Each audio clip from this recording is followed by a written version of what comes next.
Hey friends, today we've got a very hot day on the financial markets. We've got big news. Banks want to launch their own digital currencies. The US and China are back at it with trade wars. AI stocks are on fire, but experts warn it could all collapse. And the IMF says uncertainty is the new normal. Let's go step by step, in simple words, and see what this all means for us as investors.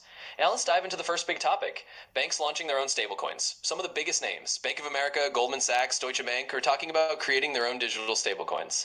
So what are stablecoins? They are digital tokens, but unlike Bitcoin, their value is pegged to regular currencies, like the US dollar, euro, or Japanese yen.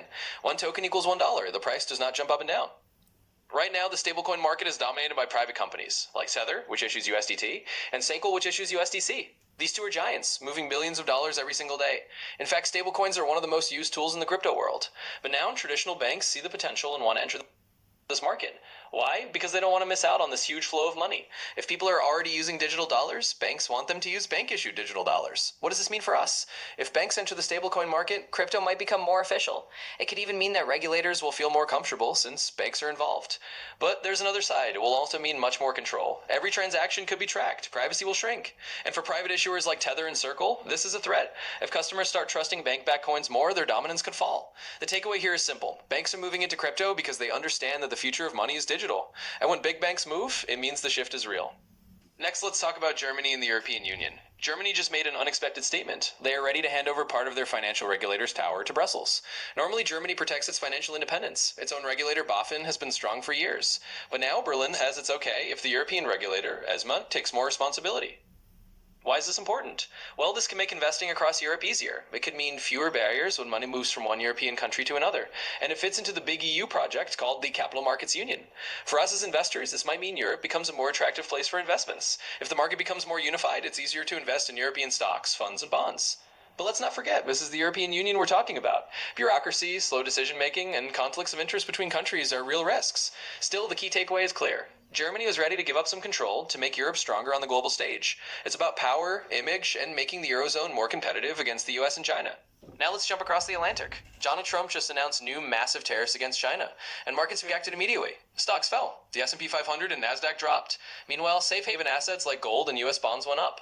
Let's explain what tariffs really mean. They're basically taxes on imported goods. So if America sets tariffs on Chinese products, it makes them more expensive. That means higher prices for American companies that import from China.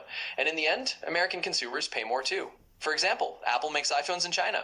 If tariffs go up, the cost of iPhones will rise. Same with Walmart, Tesla, and many others. This isn't just about China losing. The US also suffers. It's like both sides shooting themselves in the foot, hoping the other one feels more pain.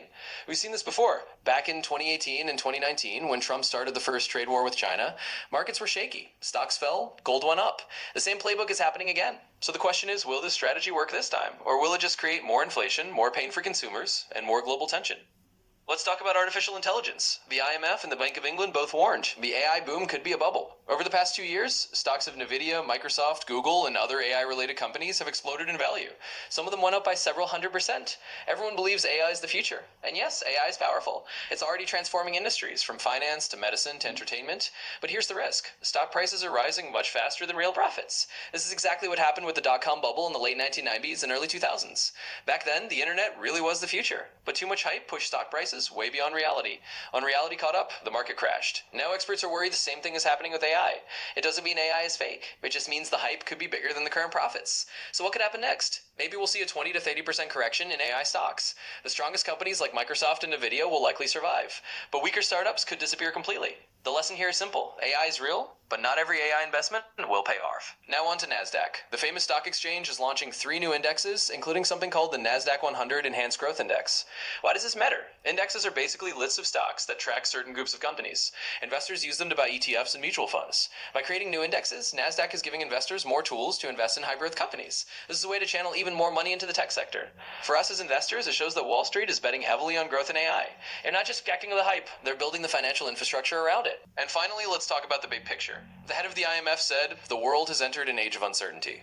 Why? Because the world is facing more conflicts, more political tension, and record levels of government debt. We have trade wars, sanctions, unstable currencies, and none of this is going away anytime soon.